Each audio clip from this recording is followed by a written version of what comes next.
This is Algebra 1, Lesson 19a, Exponents. We're going to start with a little bit of review. What is a shorter way to write 5 plus 5 plus 5 plus 5 plus 5 plus 5 plus 5? Well, you could count it up, 5, 10, 15, 20, 25, 30, 35, and answer it. But is there a shorter way to show that you wanted all of those 5s added up? Well, you could count them and say, I've got 7. 1, 2, 3, 4, 5, 6, 7. So that would be the same as saying I have 7 5s. And 7 times 5 is the same thing as adding 7 5s. And we still get 35, right? So that's a much faster way of adding it up. Let's say you're going to buy something that costs $5 and you're going to buy a great number of them. It would be faster to multiply to get your price than it would be to add them all up. Well, what about a way to write this? 5 times 5 times 5 times 5 times 5 times 5 times 5. How would you write that? That is not 7 times 5. This is going to be a pretty big number because right here, 5 times 5 is 25. And then when you multiply that by the next 5, you're over 100. Be 125, which is way bigger than what this is. So what's the faster way of writing this?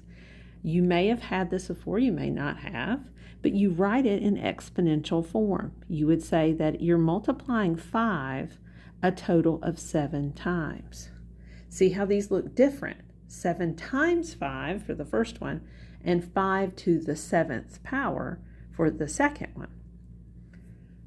That is called exponential notation, and it is read as 5 to the 7th power. 5 to the 7th power, or 5 to the 7th. You could just stop right there and say 5 to the 7th. Okay, is the way your book expresses it, but we're going to talk a little bit in a minute about the word power and how it's used. Here's the definition of exponential notation. This is the definition you'll see in your book. When you're going to be multiplying some number x a bunch of times. Okay, remember we got our dot, dot, dot. So they're skipping all the other x's. Okay, and they're telling you here that's in number of times. So if it were 5 of them, the exponent would be 5. But if it's 10 of them, this exponent would be 10, right? So x is representing the number that you're multiplying, and n is representing how many total factors there are.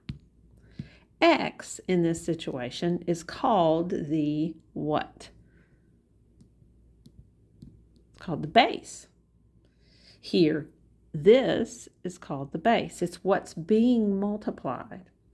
N represents a positive integer. We'll get to negative exponents later, but not yet. At this point, n represents a positive integer, and it is called the exponent. The value of the entire expression, so if you were to look at this whole thing, and if you know the value of x and the value of n, you could work it out. But if you didn't, you would just call that a power. And you're going to hear these words used a lot. Now, I will warn you here that a lot of times people will use power for the exponent, okay? So you're going to hear that a lot. They'll say, what power is it being raised to? Technically, most math books will call the power as the whole thing. So just be aware of that. And you can tell probably from the context what they're wanting. Here's some examples. I have x to the 4th power. The base is x and the exponent is 4, and it means this. That's what it means. For negative 4 raised to the 3rd power, the base is negative 4, and it is being multiplied a total of 3 times. And we could work that out, but they didn't ask us to.